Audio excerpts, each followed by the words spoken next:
Sir ఇది actual గా PPT size సరిపోవట్లేదు సార్. నా ఎక్సెల్ నేను కాపీ చేసి పేస్ట్ చేస్తుంటే పీపీటీ సరిపోట్లా.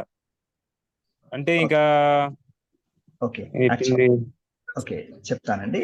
అయితే మీరు ఇక్కడ మీకు 2 ఆప్షన్స్ ఉంటాయండి. ఒకటి స్లైడ్ సైజ్ పెంచుకోవడం, సెకండ్ ఆప్షన్ వచ్చేసి ఆ ఎక్సెల్ టేబుల్ ఏదైతే ఉందో మీరు కాపీ చేశారో దాని ఫాంట్ సైజ్ తగ్గించుకొని స్లైడ్ లో ఫిట్ అయ్యే విధంగా చేసుకోవడం. అయితే ఫస్ట్ నేను ఒకసారి చెప్తాను మీరు ఏం చేయాలంటే, డిజైన్ లోకి వెళ్ళండి, జాగ్రత్తగా చూడండి. డిజైన్ లో టాప్ రైట్ కార్నర్ లో స్లైడ్ సైజ్ అని ఉంటుంది.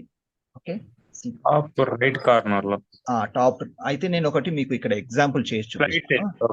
స్లైడ్ సైజ్ ఇక్కడ చూడండి, నేను ఇంకా ట్యాబ్ కొడుతూ నాకు ఇది ఎక్సెస్ అయిపోయింది చూడండి, బయటికి వెళ్ళిపోయింది.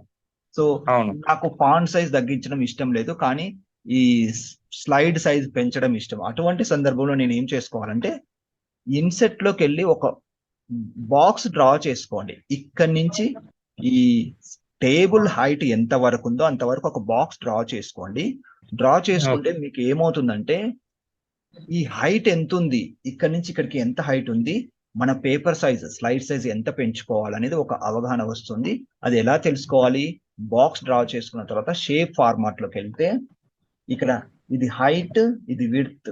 హైట్ ఎంత ఉందండి? 9.18 ఇంచెస్ ఉంది. ఓకే, సో 9.5 రౌండ్ ఫిగర్ చేసేద్దాం. ఇది నేను తీసేస్తున్నా, అవసరం లేదు. అయితే ఇక్కడ మీరు చేయాల్సింది ఏంటంటే, కంట్రోల్ ఏ అనండి, కంట్రోల్ ఎక్స్ అనండి. ఇది ఇంపార్టెంట్ స్టెప్ అండి. కంట్రోల్ ఏ అంటే మొత్తం సెలెక్ట్ అవుతుంది, కంట్రోల్ ఎక్స్ అనండి, అది కట్ అయ్యి అలా ఉంటుంది. ఇవి కూడా మనకు అవసరం లేదు, డిలీట్ చేద్దాం.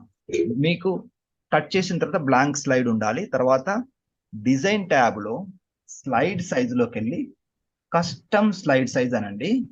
అన్న తర్వాత హైట్ నేను ఇందాక ఎంత చెప్పాను? 9.5 చెప్పాను కదా, 9.5 పెట్టుకొని ఓకే అనండి. ఇది మీకు ఏది పెట్టుకున్నా పర్వాలేదు, పెద్ద మ్యాటర్ ఏం కాదు, ఎందుకంటే స్లైడ్ లో ఏమీ లేదు కాబట్టి. ఇప్పుడు కంట్రోల్ వి అనండి, ఇలా వచ్చేస్తుంది. ఓకే, సో యాక్చువల్ గా ఏమైంది, ఇంకా కొంచెం పెద్దగా ఉంది. అంటే యాక్చువల్ ఏం పర్వాలేదు, ఎందుకంటే పైన గ్యాప్ ఉంది కదా, కొంచెం ఇలా పైకి పెట్టుకుంటే సరిపోతుంది. 9.5 బదులు 10 పెట్టేసుకోండి, సరిపోతుంది. సరే, ఒకసారి కంట్రోల్ ఏ అంటున్నాను, కంట్రోల్ ఎక్స్ అంటున్నాను, స్లైడ్ సైజ్ 10 పెట్టేద్దాం. ఓకే, నెక్స్ట్ సరిపోయింది. ఓకే, ఇలా చేసేసుకోండి కార్తిక్ గారు.